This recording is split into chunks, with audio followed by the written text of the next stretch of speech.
महमूद गजनवी तो है नहीं है, वो तो लूट मार करके वापस चला जाता था। हमारी तारीख में उसको हीरो पेंट किया जाता है, जो मैं नहीं मानता।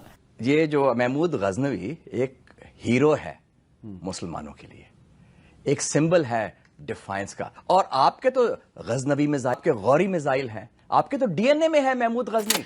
1025 से 26 के दरमियान सोमनाथ के मंदिर पर हमला किया जाता है, जिसको पाकिस्तान की टेक्स्ट बुक्स ने हमेशा बहुत ज़्यादा हैवीली ग्लोरीफाई किया। और इसीलिए आज पाकिस्तान में माइनॉरिटीज़ का ये हशर है कि समझ नहीं आती उनकी ज़िंदगी बचाएं कैसे, जो सिर्फ 2-2.5% रह गई हैं, उन्हें भी किस तरह बचाना है। जब किताबों में बच्चों के जहनों में ये डाला जा रहा है कि हीरो वो है, सलूट उसे करो, जो कि सिर्फ इसीलिए मंदिर को प्लंडर करने के लिए आए कि वहाँ पर एक इनॉर्मस वेल्थ थी। और यहाँ पर quote and quote historical records ये बताते हैं कि महमूद गजनवी ने ये कहा कि ये मेरी रिलीजियस ड्यूटी है कि मैं पाक करूं अपने मज़हब को तमाम कुफ़ार से। तो ये वो बुनियादें हैं जो आज पाकिस्तान के अंदर हम अपने ही भाइयों को मार रहे हैं ना, जिसमें 1947 के बाद से कम्युनल वायलेंस आज तक ख़त्म नहीं हुआ और हम एक दूसरे के ऊपर ही अटैक करना शुरू हो गए। वो नीचे ने कहा था ना, in the times of peace a warrior attacks himself, कि जब 47 के बाद वो मसला तो ख़त्म हो गया हिंदू मुस्लिम, तो फिर ये वॉरियर जो पैदा हुआ इसने अपने ऊपर ही हमला कर दिया। नमस्कार दोस्तों, लॉजिक ग्रेट चैनल के एक और वीडियो में आप सभी का स्वागत है। तो दोस्तों, आज के जो हम वीडियो देखने वाले हैं वो है पाकिस्तान के सईद मुजम्मिल की, और जो वीडियो का टाइटल दिया है वो है मोहम्मद गजनी एक्सपोज्ड। और सोमनाथ टेम्पल पे जो उसने अटैक किया था वो, और उसके बाद ख्वाजा आसिफ हैं जो इनके यहाँ के मिनिस्टर अभी करंट गवर्नमेंट में, तो उन्होंने इनको बोला है कि भाई इनको ऐसे ही लोग हीरो बना के रखते हैं पाकिस्तान में। और भाई इससे ना पाकिस्तान के पूंछ में आग लग गई है, क्योंकि वहाँ पे आप लोगों को पता है बहुत सारे लोग, मतलब 90% जो वहाँ पॉपुलेशन है वो यही इनको हीरो मानती है। खुद इनकी गवर्नमेंट, इनकी आर्मी इनको हीरो मानती है, उनके नाम की मिसाइलें बना के बैठी हुई है। तो ये लोग उनको हीरो मानते हैं, और आज इनका ही एक मिनिस्टर बोल रहा है कि जो है ये इनको लोग ऐसे हीरो, ये अपने हिस्ट्री में यही पढ़ाते हैं, मोहम्मद गजनी और ये मोहम्मद बिन कासिम, इन सबको तो ये हीरो मानते हैं।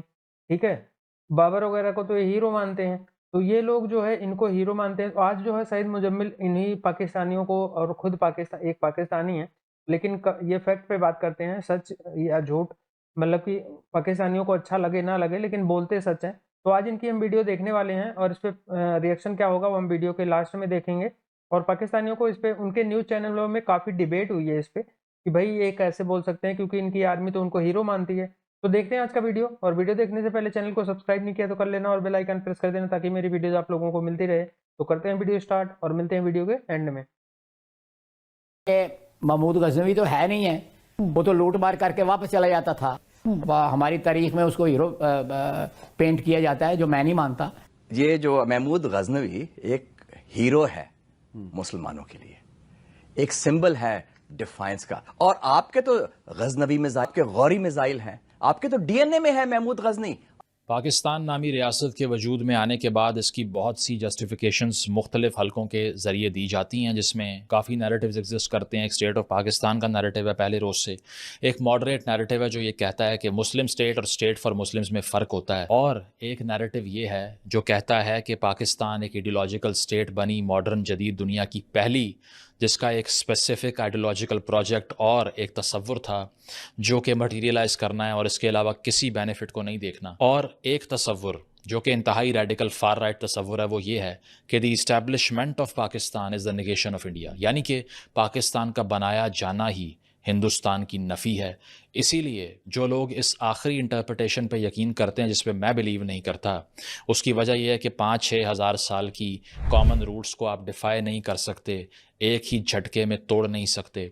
तो अगर जो लोग इस पे यकीन करते हैं वो ये कहते हैं कि हर वो हिस्टोरिकल फ़िगर जिसने हिंदुस्तान को नुकसान पहुंचाया वो हमारा हीरो है, ये नहीं सोचते कि जिस खित्ते पर वो हमला आवर हो रहे थे उसमें हमारे अपने लोग भी यहाँ पर उनके मुतासरीन में से शामिल हैं।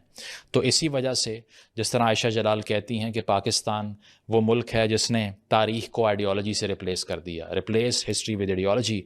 और जॉन एलिया साहब कहते हैं कि जिस मुल्क की नज़रियाती बुनियादें ही नफ़रत में पड़ी हों, उसके असाब कितनी देर उसका साथ दे सकते हैं। तो इसीलिए इस मर्तबा भी अगर हम बात करें, जिस तरह से फ्रेडरिक नीचे ने कहा था कि कुछ कौमें तारीख़ को एक म्यूज़ियम की तरह इस्तेमाल करती हैं, वक्त आने पे ज़रूरत के मुताबिक उससे एक अपनी पसंद का कॉस्ट्यूम निकाल के पहन लेती हैं, इस तरह हमने भी तारीख़ को एक म्यूज़ियम की तरह यूज़ किया है। कभी उसमें से टर्किश लिबास निकाल के पहन लिया, कभी सेंट्रल एशियन लिबास निकाल कर पहन लिया, कभी उसमें से अरबिक लिबास निकाल के पहन लिया, और कभी उसमें से ईरानियन लिबास निकाल कर पहन लिया। अगर नहीं पहना कोई लिबास तो वो अपनी इंडस वैली सिविलाइजेशन की तारीख़ का लिबास नहीं पहना।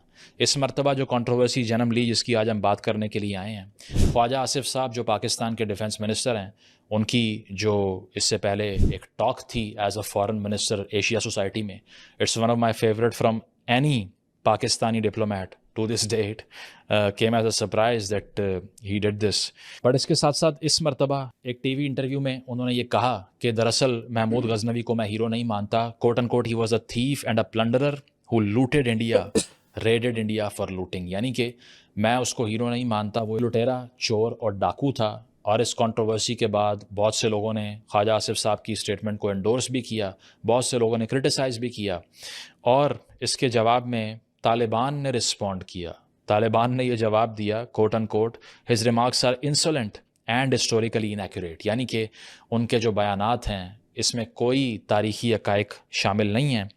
और तालिबान ने यह कहा कि ऑनरेबल फ़िगर था महमूद गजनवी, और ये भी कहा कि पाकिस्तान ने तो महमूद गजनवी के नाम पे अपने मिसाइल बनाए हुए हैं, और एट द सेम टाइम एक पाकिस्तानी ऑफिशियल उसको तनकीद का निशाना बना रहा है। ये तो आयरॉनिक बात है। इससे एक डिबेट जन्म ली जो कि एक नेशनल आइडेंटिटी की डिबेट है कि आइडेंटिटी हमारी दरअसल कहाँ पर स्टेम करती है, और साथ एक हिस्टोरिकल इंटरप्रिटेशन की तारीख़ी पस मंज़र की एक बहस शुरू हुई। ख्वाजा आसिफ साहब की इस स्टेटमेंट को आज हम टेस्ट करते हैं हाइपोथेसिस के तौर पे कि आया महमूद गजनवी कोई हीरो था या सिर्फ एक लुटेरा था। तो इससे पहले कि मैं आपको सोमनाथ के मंदिर पर होने वाले हमलों की डिटेल बताऊं और उसके पीछे मोटिवेशन क्या थी ये बताऊं, इससे पहले मैं आपको ये बताऊं कि मुल्तान में जो मैसेकर किए महमूद गजनवी ने उसकी वजह क्या थी। इससे पहले मैं आपको ये बताऊं कि दरअसल उसकी हिंदुस्तान में आने की वजह क्या थी। पहले ये सुन लें कि गजनवीद एम्पायर का आगाज़ कहाँ से होता है और इसकी प्री हिस्ट्री क्या है। कुछ एम्बिशियस टर्किश जनरल्स जो कि दरअसल समनीद एम्पायर का हिस्सा थे मिड 10th सेंचुरी में, यानी कि 950s के अराउंड, वो एम करना शुरू करते हैं अपनी ताकत को बढ़ाने के हवाले से।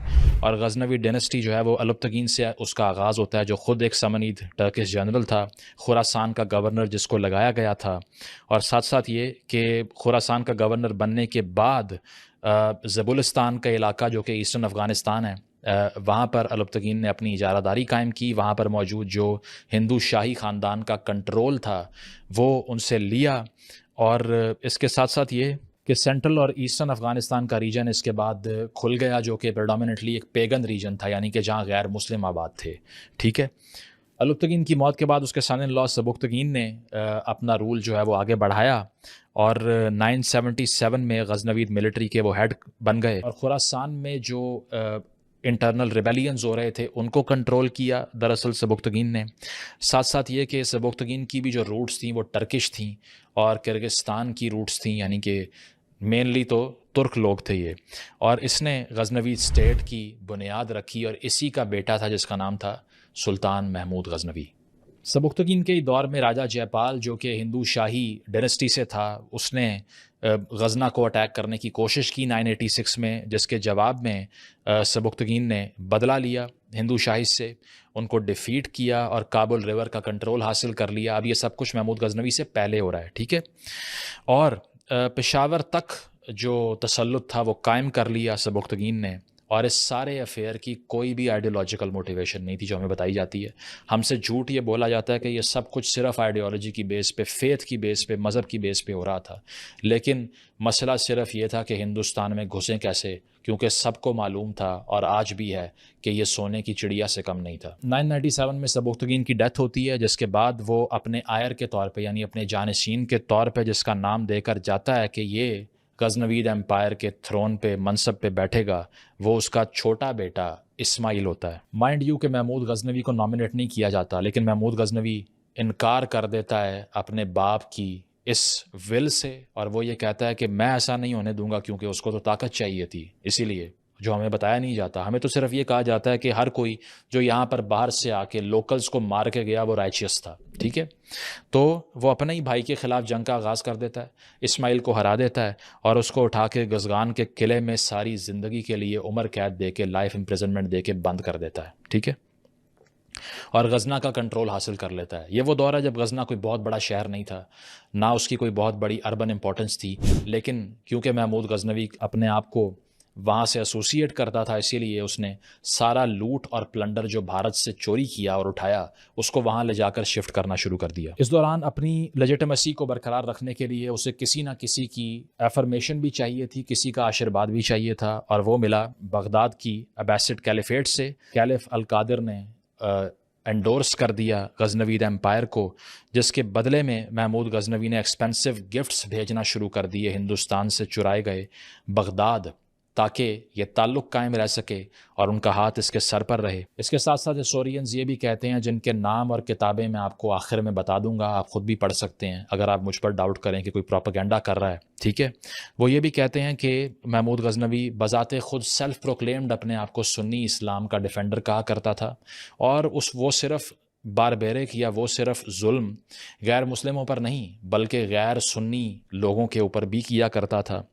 और इसके साथ साथ जो इराक़ और ईरान की बुई डायनेस्टी थी उसके ख़िलाफ़, और जो इस्माइली फ़ातिमीद्स थे, जो शियाइट फ़ातिमीज़ थे जो कि इजिप्ट और सीरिया में थे, उनके ख़िलाफ़ अपने आप को एक वाहिद ताकत कहा करता था। अग्रेसिवली सुन्नी इस्लाम को प्रमोट भी करना शुरू किया, और साथ साथ ये भी कहा कि ना सिर्फ गैर मुस्लिम बल्कि हर वो इंसान जो कि मेरे इस थियोलॉजिकल फ्रेमवर्क से एग्री नहीं करता उसको ज़िंदा रहने का हक़ नहीं है, और इसका मैं आपको सबूत दूंगा आगे जाके। ये अभी सिर्फ कहानी नहीं है। गज़नवीद एम्पायर एक्सपैंड होना शुरू हो जाती है अंडर महमूद गज़नवी आफ्टर 998, और अगर इस एम्पायर की वसअत की, इसकी वास्टनेस की बात की जाए तो वेस्ट में आज़रबाईजान, ईस्ट में कैंगेज़ वैली ऑफ इंडिया, इसके अलावा नॉर्थ में ख्वारज़म, और साउथ में पाकिस्तान का, हालिया पाकिस्तान का इलाका मकरान, और सिंध का इंडियन ओशन। इतनी बड़ी एम्पायर रेज हो जाती है। 999 में समनीद जो डायनेस्टी है उसको गज़नवी तबाह कर देते हैं। सजिस्तान जो कि सफरीद्स के अंडर था 1009 में, उसको तबाह कर देते हैं।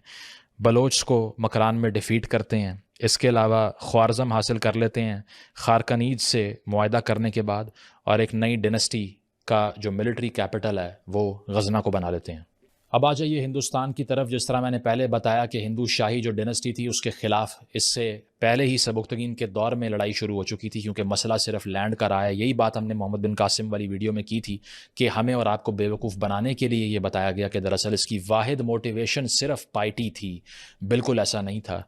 यहाँ पर भी यही था कि हिंदू शाही डायनेस्टी एक बहुत बड़ा रोड ब्लॉक थे गज़नवीद एम्पायर की नॉर्दर्न इंडिया में एक्सपेंशन के दरमियान। उसको तोड़ने के लिए ये सब कुछ शुरू हुआ। 1001 में जयपाल को, जो कि हिंदू शाही डायनेस्टी का हिस्सा था, जो बादशाह था, उसको डिफ़ीट किया गया। इसके बाद में जयपाल का बेटा अनंतपाल 1009 में उसको डिफ़ीट किया गया। और कश्मीर के जो प्रिंसेस थे, इन्होंने इससे पहले एक अलाइंस भी बनाई थी गज़नवीद एम्पायर के ख़िलाफ़ 1004 में, लेकिन उसको भी महमूद गज़नवी ने डिफ़ीट कर दिया। इस दौरान 1021 में आगे जाकर कश्मीर पर भी काफ़ी रेड्स की गई, लेकिन सक्सेस लिमिटेड रही, और तकरीबन 14वीं सदी तक, 14th सेंचुरी तक जो इस्लाम था कश्मीर ने उसको एम्ब्रेस नहीं किया। आगे चलें तो इससे पहले के कुछ वाक़यात आपको बताऊं तो 1004 में भटिंडा के राजा, जो कि साउथ ऑफ लाहौर में था उस वक्त, 120 हाथी उनसे छीन लिए गए, प्लंडर किया गया, ठीक है। इसके अलावा थनेसर रीजन जो 1014 में हमले का शिकार बना महमूद गज़नवी के हाथों, वहाँ पर जो चक्रा स्वामी का आइडल था, यानी कि मूर्ति थी, उसको तोड़ दिया गया और उसको उठा के गज़ना शिफ्ट कर दिया गया। तो ये इनिशियल साइंस थे कि महमूद गज़नवी की आर्मीज़ जहाँ जाया करती थी वहाँ पर रूथलेस प्लंडर हुआ करता था, वहाँ किसी और रिलीजन की रिस्पेक्ट नहीं होती थी, और वहाँ पर पब्लिक ह्यूमिलिएशन हुआ करती थी हर उस चीज़ की जो कि उसके रास्ते में हायल थे। लेकिन एक फ़र्क ये है, जो हिस्टोरियन भी कहते हैं, कि जिजिया नहीं लिया गया इसके दौर में, ना ही फोर्स कन्वर्जन पे इंसिस्ट किया गया। सिर्फ ये कहा गया कि जो पैसे आपके पास है ना वो हमें चाहिए, ठीक है। तो अब आपको मोटिवेशन समझ आ रही होगी कि क्या थी इन सारे हमलों की। वो कन्वर्जन भी नहीं थी, वो बाद में किस तरह शुरू हुई वो आपको आगे जाकर बताऊंगा, लेकिन सबसे पहले जो इकोनॉमिक्स थी वो सबसे बड़ा पार्ट था इसका। 1018 से 19 के दरमियान माथुरा के ऊपर, जिसको मुतरा भी कहा जाता है, वहाँ पर महमूद गजनवी की आर्मीज हमला करती हैं। ये बर्थ प्लेस है लॉर्ड कृष्णा की, जो कि हिंदू थियोलॉजी में एक डीएटी हैं, और यहाँ पर इमेंस वेल्थ चुराई जाती है, लूट और प्लंडर किया जाता है, ठीक है। और इसके बाद अगर मेंशन करें, मैं आपको अगर बताऊं कि कितने बड़े नंबर में यहाँ से चोरी की जा रही थी, तो वो जो कनावज के राजा थे, सिर्फ कनावज के राजा, जो कि हिंदू प्रिंस में सबसे लीडिंग फिगर थे उस टाइम पे हिंदू प्रिंसेस में, सिर्फ वहाँ से 3 मिलियन दिरहम महमूद गजनवी साहब उठा के अपने साथ ले गए थे। 3 मिलियन दिरहम, 55,000 स्लेव, 55,000 गुलाम और 350 हाथी। अब आप मुझे ये बताइए कि ये किस फेथ की खिदमत हो रही है कि अगर आपने एक जगह पर अपनी इजारादारी कायम कर ली, मैंने मान लिया, उस वक्त ह्यूमन राइट्स तो नहीं थे, ये भी मान लिया, ये भी मान लिया कि एंशिएंट एज थी, बारबैरिटी आम थी, ये भी मान लिया, लेकिन पैसे वहाँ से निकाल के कहीं और जाके इन्वेस्ट कर देना, ये किस फेथ की सर्विस है मुझे नहीं मालूम, ठीक है। 1025 से 26 के दरमियान सोमनाथ के मंदिर पर हमला किया जाता है, जिसको पाकिस्तान की टेक्स्ट बुक्स ने हमेशा बहुत ज़्यादा हैवीली ग्लोरीफाई किया, और इसीलिए आज पाकिस्तान में माइनॉरिटीज़ का ये हशर है कि समझ नहीं आती उनकी ज़िंदगी बचाएं कैसे, जो सिर्फ 2-2.5% रह गई हैं, उन्हें भी किस तरह बचाना है, जब किताबों में बच्चों के जहनों में ये डाला जा रहा है कि हीरो वो है, सलूट उसे करो, जो कि सिर्फ इसीलिए मंदिर को प्लंडर करने के लिए आए कि वहाँ पर एक इनॉर्मस वेल्थ थी। क्या खूबसूरत मैसेज देते हैं हम, ठीक है।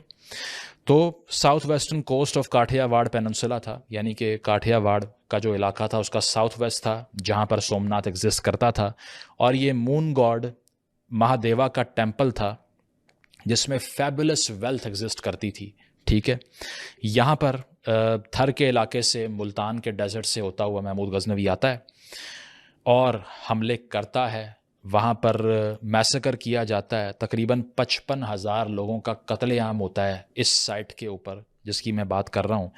और महमूद गजनवी साहब बजाते खुद टेंपल के अंदर एंटर होते हैं और कहते हैं कि सर काटो इस मूर्ति का, ठीक है। और यहाँ से हिस्टोरिकल एस्टिमेट्स के मुताबिक 10 से 20 मिलियन दिनार, 1 से 2 करोड़ दिनार सोने के चुरा के गजना शिफ्ट कर दिए जाते हैं, ह्यूमिलिएट किया जाता है लोकल्स के डीएटीज़ को, ठीक है। इसके जवाब में बगदाद से उनके लिए एक ऑनर आती है और उन्हें कहा जाता है हैमर फॉर द इन्फिडल्स, यानी कि कुफ्फार के लिए एक हथौड़ा जो कि उनको मसल देगा, ठीक है। ये सारा कुछ करने के बाद इस टेंपल को जला के राख करने का हुक्म दिया जाता है और उसको आग लगा दी जाती है। इस सारी टेल को आप पढ़ सकते हैं मोहम्मद नाजिम की किताब life and times of Sultan Mahmud of Ghazna में, अगर आपको सोर्सेज पे या फैक्ट्स पे कुछ डाउट हो तो। एक और बहुत आम किताब जो कि history of civilization of Central Asia by C.E. Bosworth के नाम से है, यानी कि C.E. बॉसवर्थ ने लिखी है, वो ये कहते हैं कि ये तमाम हमले दरअसल इस्लाम के लिए नहीं बल्कि गोल्ड के लिए, इसके अलावा सोल्जर्स यानी कि अपनी फ़ौज को बढ़ाने के लिए, स्लेव्स यानी कि मज़ीद ग़ुलामों को फ़ौज का हिस्सा बनाने के लिए, और इंडियन प्रिंसेस की असेंट हासिल करने के लिए किए जा रहे थे, ठीक है। अगर आपको इसमें कोई डाउट है, क्योंकि इस सारी एक्सरसाइज में सिर्फ एक ओवरलैप है, वो इकोनॉमिक्स, पैसा। इसीलिए उसने कन्वर्जन ऑफ इस्लाम पर भी कोई कंडीशन नहीं रखी क्योंकि वो प्रायोरिटी थी ही नहीं। सिर्फ एक एक्सेप्शन है, वो है लाहौर, जहाँ पर इससे पहले ही मोहम्मद बिन कासिम के एरा के बाद रूट्स थी इस्लामिक फेथ की, इसी वजह से यहाँ पर कन्वर्जन्स हुई इन हमलों के रिजल्ट में, लेकिन और कहीं नहीं हुई। बाकी सब ग्रेजुअली बाद में हुआ, लेकिन डायरेक्टली महमूद गजनवी के ऑर्डर्स पर नहीं हो रहा। अब सबसे इम्पॉर्टेंट और सबसे आयरॉनिकल फैक्ट आपको बताते हैं। पाकिस्तान के अंदर टेक्स्ट बुक्स में 2 फिगर्स को बहुत ज़्यादा सेलिब्रेट किया जाता है, महमूद गजनवी को भी, मोहम्मद बिन कासिम को भी।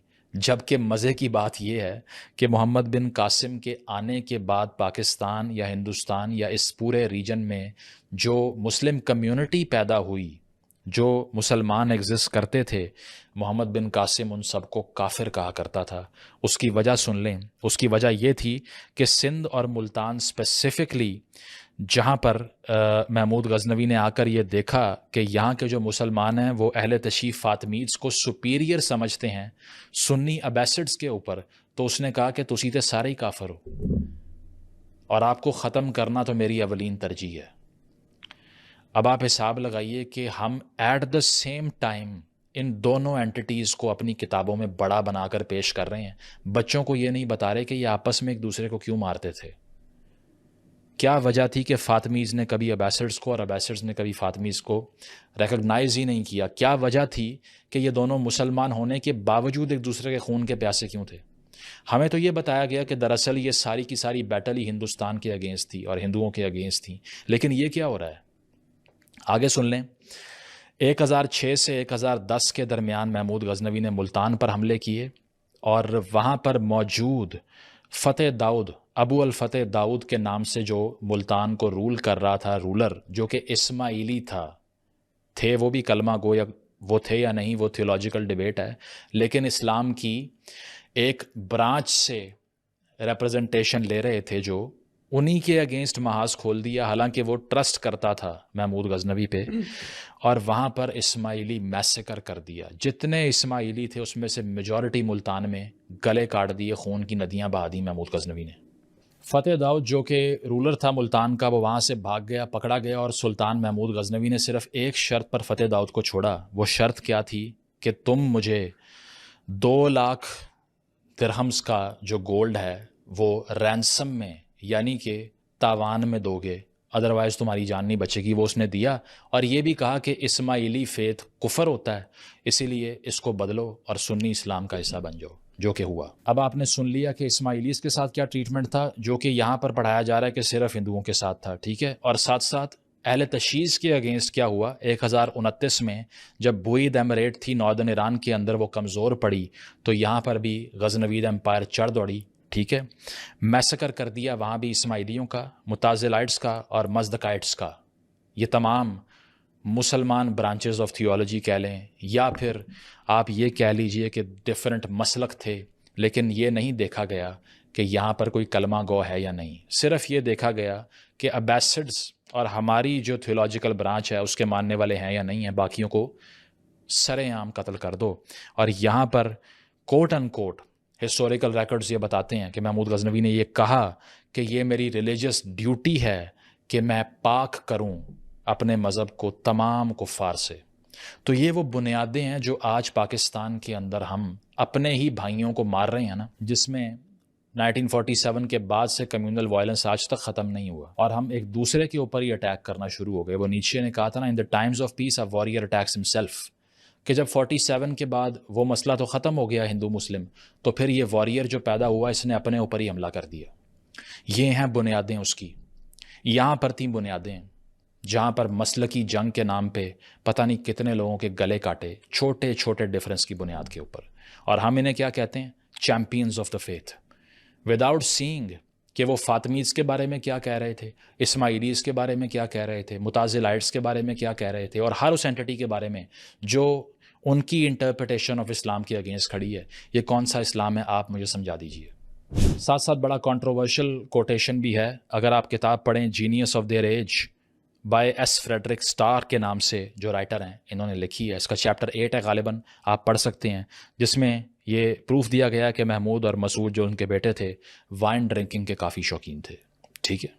इस दौरान एक ऑपरेसिव मिलिट्री और एक डेस्पोटिक गवर्नेंस की बुनियाद रखी जाती है, क्योंकि मिलिट्री डायरेक्टली पेमेंट्स की बुनियाद पर काम किया करती थी, इसीलिए कॉन्क्वेस्ट और प्लंडर और लूट का खून मुंह को लग गया था, और इसीलिए एक सवियर ऑपरेशन में लोग जिंदा थे जो कि तंग भी थे इनसे। 1030 में महमूद गजनवी की डेथ होती है और इसके बाद 1040 में गजनवी एम्पायर तबाह बर्बाद हो जाती है, क्योंकि इस एम्पायर की बुनियाद में ही लूट थी। इसीलिए अगर इंस्टीट्यूशनल बिल्डिंग या लोगों की खुशनुदी के लिए काम किया गया होता तो 10 साल ना लगते इतनी बड़ी एम्पायर को सफ़ाई हस्ती से मिट जाने में।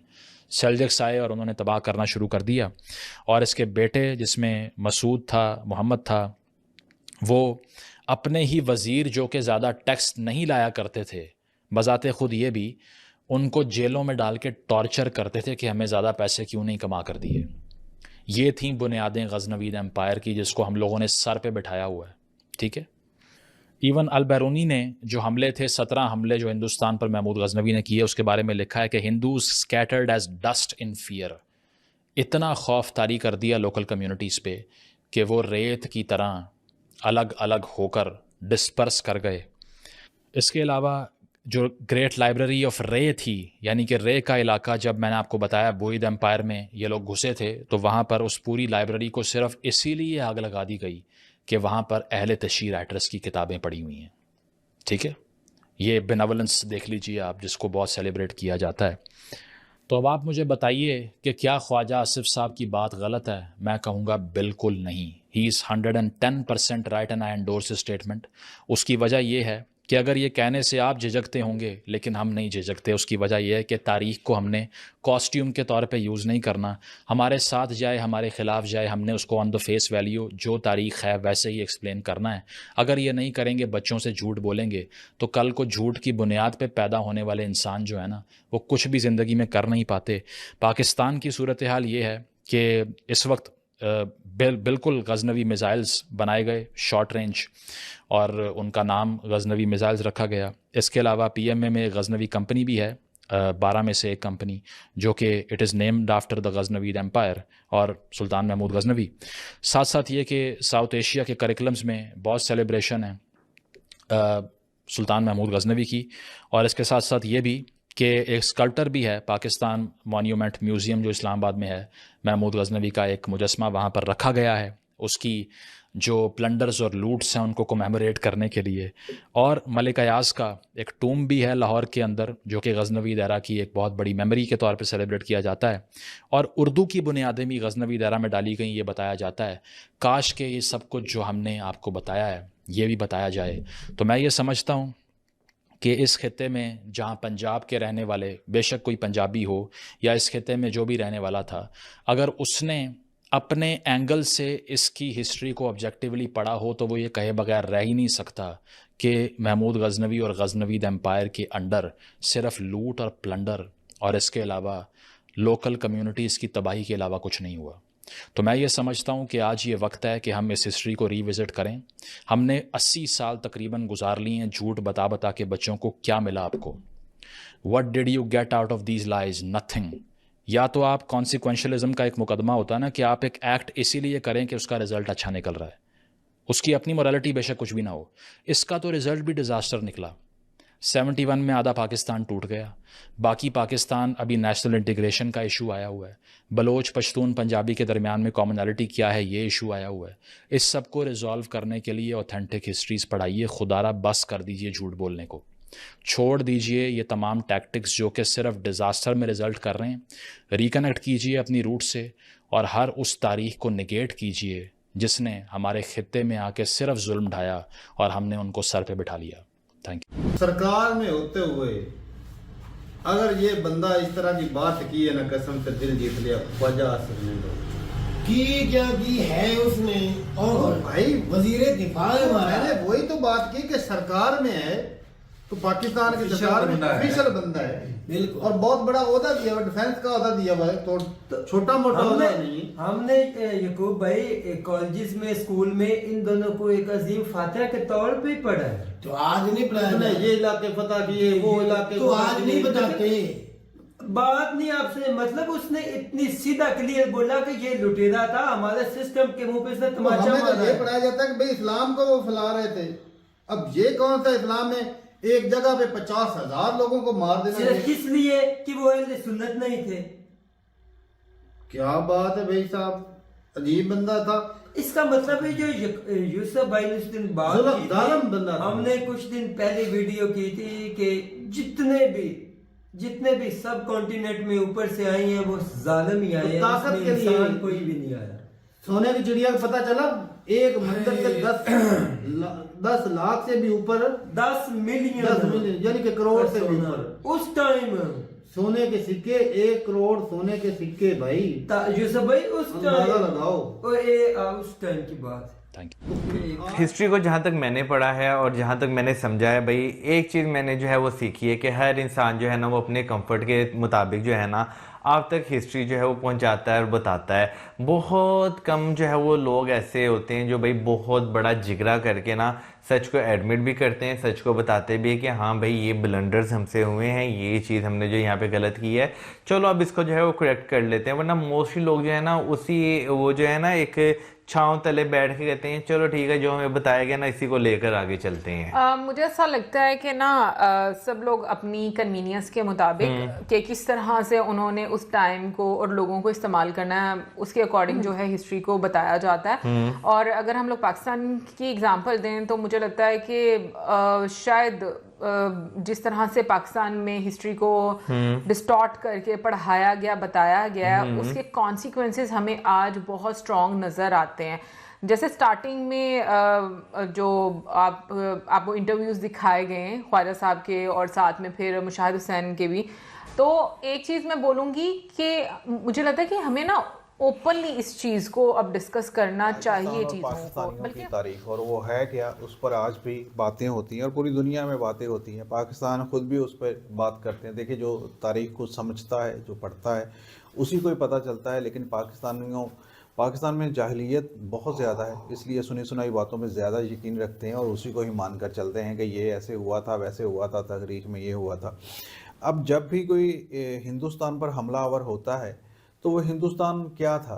वो हमारा ही मुल्क था, वो हमारे आबाओ अजदाद का मुल्क था, वो हमारे फोर फादर्स का देश था। और जिस पर हमलावर होने वाला कोई भी तुर्किश या कोई भी अफ़गानी या कोई भी बाहर का लुटेरा जब भी उस पर हमलावर हुआ तो वो हमारे देश पर हमलावर होता रहा। और यही हमारा रूट कॉज है और इसी को समझने की ज़रूरत है।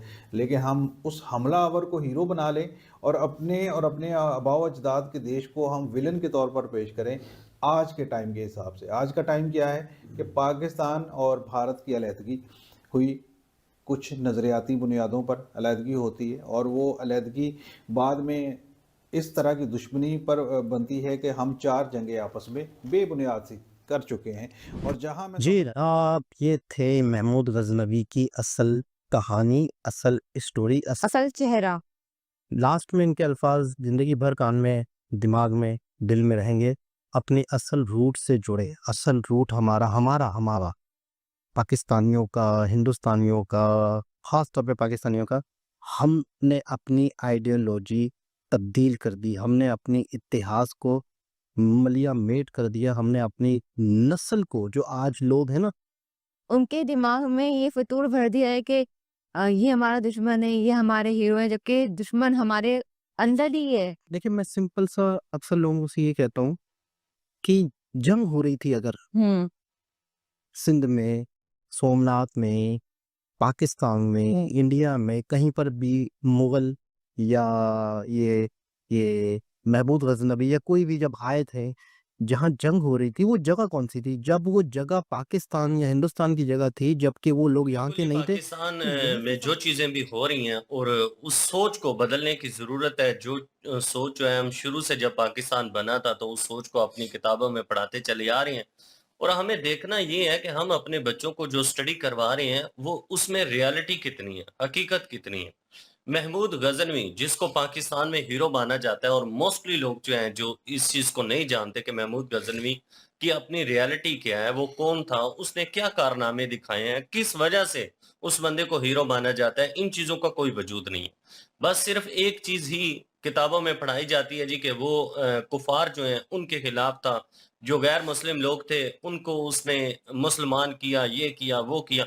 उसकी रियलिटी नहीं पूरी तरह से नहीं बताई जाती कि और क्या क्या कारनामे उसने किए। दोस्तों उसने ये बड़ी कह लें कि चिंता वाली बात है मेरे लिए स्पेशली, और भी मेरे तरह काफी लोग हैं उनके लिए, क्योंकि आपके लिए चिंता की मैं बताता हूँ ना, मैं उसकी रीजन भी आपको बताऊंगा। वीडियो आप ना मेरी बात सुनाए। चिंता मतलब वाली बात वो मेरे नजदीक ये है, इसलिए है क्योंकि ये तो एक आ जाता है रिलीजियस कह लें कि मसला भी बन जाता है। और दूसरी बात ये है कि हमारे अपनी डिफेंस मिनिस्टर जो है पाकिस्तान के, उन्होंने ये बात जो है उनके मुंह से निकल गई है, या चाहे जैसे भी उन्होंने कहा है, जिस वे में भी कहा है कि मैं तो उनको चोर और लुटेरे डाकू मानता हूँ। मैं उस गजनी को सुल्तान सलाउद्दीन अय्यूबी या मतलब कि जितने भी इस तरह के मतलब जो अफगानी थे जो इधर आते रहे अपना हिंदुस्तान में, तो भाई उसकी काफी रीजंस हैं। ऐसी ये वजह नहीं है कि मतलब को वैसे ही आ जाते, मुंह उठाते और इधर हिंदुस्तान में आ जाते। अच्छा, शायद कुछ पाकिस्तानी ये देखें वीडियो तो कुछ अक्ल नहीं, आए। देखिए अब तो काफ़ी समय हो गया है, बट जैसे मैंने पहले भी कहा था कि जो पाकिस्तान के लोग हैं उनको खुद ही रियलाइज़ करना है कि आपके देश में जो इंडिया का पार्ट था पूरा, आपके देश में बाहर से लोग आए थे, उन्होंने लूट माट की, उन्होंने अपना रिलीजन आप पे पूरा आ गया, रिलीजन अपना छोड़ के चले गए, कुछ लोग वहीं बैठे रहे, और जो आपकी स्क्रिप्ट है वो भी बाहर की कर दी। मतलब पूरी की पूरी उन्होंने जो है, जो बाहर से चीज़ लेके आए थे पूरी वहाँ लागू कर दी। तो ये थी गाइस आज की वीडियो, और स्टोरी पूरी आपने सुन ली होगी।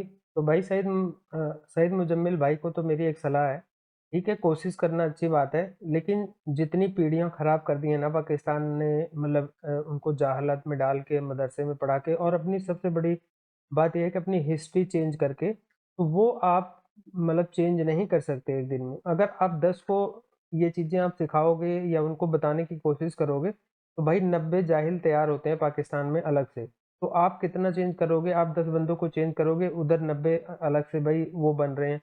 तो मतलब 10 और 90 का फ़र्क है, आप नहीं बदल सकते इनको। और दूसरी बात ये है कि बदलने में, अगर पाकिस्तान को बदलना है तो अब से कोशिश करें, तो जितनी पीढ़ियां इनको जाहिल बनने में लगी हैं ना, उतनी ही पीढ़ियां इनको लगेंगी कि इनको इंसान बनाने में। तो ये एक ठीक है, सईद मुजम्मिल जैसे बंदे हैं पाकिस्तान में, ज़्यादा नहीं है, उनकी तादाद बहुत कम है जो कि ऐसा सच बोलते हैं या फैक्ट पे बात करते हैं। लेकिन पाकिस्तान के बाकी, क्योंकि वहाँ झूठ की सरकार, झूठ की आर्मी, ठीक है, और वहाँ पे झूठी बुक, हर चीज़ तो वहाँ झूठ पे पढ़ाते हैं। और उसमें जैसे कहते हैं ना, फिल्टर लगा के देखते हैं कि इंडिया का नाम तो नहीं है। अगर इंडिया का नाम है तो कहीं तारीफ तो नहीं है इसमें, मतलब अगर है तो उसको बेशक से वो हिस्ट्री गलत हो जाए, बेशक से उसमें कुछ उसका मतलब ही कुछ और बन जाए, लेकिन वहाँ इंडिया की तारीफ नहीं होनी चाहिए। तो इनकी सोच शुरू से 1947 से, और इन लोगों को लगता है कि 1947 में भी इस्लाम के लिए इन्होंने मुल्क बनाया था, तो ऐसा कुछ नहीं है। तो कुछ गद्दारों की वजह से, और कुछ जो है, जो इसके, जिनको ये अपना वो मानते हैं गॉडफादर, जिन्ना, वो जिन्ना ने सिर्फ अपनी पॉलिटिकल कैरियर के लिए, अपने जो है सेल्फ रिस्पेक्ट के लिए उसने एक कंट्री बना डाली, और जिसका कोई मोटिव नहीं था कि आगे करना क्या है, रहना कैसे है, किससे रिलेशन रखना है, कैसे सरवाइव करना, कुछ भी नहीं था। आज की हिस्ट्री में भी उसका यही हाल है। लेकिन उसको जब ये लोग मतलब मोहम्मद गौरी और गजनबी जैसे लोगों को अपना हीरो मानते हैं, तो भाई ये जिन्ना को भी हीरो मानेंगे, और क्या करेंगे। लेकिन ये है कि भाई सईद मुजम्मिल हैं, और एक दो ऐसे बंदे हैं पाकिस्तान के जिनको मैं फॉलो करता हूँ, देखता भी हूँ उनकी वीडियोस, तो वो जो है ये सच बताने की कोशिश करते हैं, ऊपर से इन्हीं लोगों को गालियाँ पड़ती हैं भाई पाकिस्तान से। वो लोग जो वो बोलते हैं, कहते हैं ये सही है, ये जो सईद मुजम्मिल जैसे लोग वहाँ बोलते हैं, कहते हैं ये प्रोपोगंडा है। और अब सईद मुजम्मिल भाई ने कई बुकों का रेफरेंस दिया है, कई उसमें कटिंग भी दिखाई है। अब उन बेचारों की प्रॉब्लम ये है कि उसको पढ़ भी तो नहीं सकते, क्योंकि इनके यहाँ तो जैसे कई चीज़ों पे, जो खासकर जो मदरसे वगैरह में पढ़ते हैं, उनको तो इन चीज़ों से बहुत दूर रखा जाता है। वो बेचारे, अब उर्दू में तो लिखा नहीं है कि वो पढ़ लेंगे, ना उनको इतनी टेक्नोलॉजी की नॉलेज है कि वो बेचारे ट्रांसलेट कर लें उसे। तो इनके यहाँ बहुत प्रॉब्लम है। तो सईद मुजम्मिल भाई को मैं कहूँगा कि भाई इनको उर्दू में ट्रांसलेट करके मतलब समझाया करो, तो हो सकता है इनके समझ में ज़्यादा आए। आप मतलब कि आपकी वजह से थोड़ा मोटिवेट ये भी हो जाए, लेकिन बहुत मुश्किल है ये। तो बाकी आप लोग भाई ये स्टोरी पूरी सुनी है, और हमारे इंडिया में हम क्लियर हैं भाई, हम इनको कोई हीरो नहीं मानते। ये एक लुटेरे थे, और ये बस लूटते थे और जाते थे। और उस टाइम क्या भाई, वो बहुत पुराना चीज़ है, उस टाइम क्या मजबूरी थी, क्या थी कि इंडिया जो है उस टाइम नहीं रोक पा रहा था, या हमारे यहाँ वैसे नहीं थे लड़ने वाले। हमारे यहाँ भी बहुत सारे राजा हुए जिनको हम हीरो मानते हैं, लेकिन ये है कि हमारे कम्युनिटी में सबसे बड़ी कमी थी, एक तो यहाँ कई कम्युनिटी थी, दूसरा ये था उसमें से बहुत सारे गद्दार थे, ठीक है। उन्हीं अपनी सेल्फ रिस्पेक्ट के लिए वो उनके यहाँ गुलामी कर लेते थे, उनके यहाँ एक अच्छी जॉब ले लेते थे, उसके बाद उनकी मुखबिरी करने लग जाते थे। नहीं तो किसी देश की, मतलब किसी की इतनी हिम्मत नहीं थी कि बाहर से आके और यहाँ पे रूल करे। लेकिन ये है कि हमारे यहाँ कुछ आज भी उनमें की बहुत सारी प्रजाति हमारे देश में मौजूद है जो ऐसा करते हैं। तो फिलहाल वो हमारे यहाँ किताबों में हिस्ट्री बेशक से इनकी पढ़ाई जाती है, लेकिन कभी इनको हीरो के तौर पे पेश नहीं किया जाता। ये पाकिस्तान जैसे लोग जो है इनको हीरो मानते हैं, तो भाई मानते रहो, और इनको मानने से तुम्हारा ही भला होगा और तुम करते रहो अपना भला। तो बाकी आप लोग भाई वीडियो कैसी लगी कमेंट करके ज़रूर बताना। अगर आप लोगों की कोई राय है भाई इस स्टोरी पे तो वो भी कमेंट करके ज़रूर बताना, और वीडियो पसंद आई होगी तो लाइक और शेयर जरूर करना। चैनल को अभी तक सब्सक्राइब नहीं किया तो कर लेना, और बेल आइकन प्रेस कर देना ताकि मेरी वीडियोज आप लोगों को मिलती रहे। तो मिलेंगे नेक्स्ट वीडियो में, तब तक के लिए नमस्कार, जय हिंद। Audio Jungle.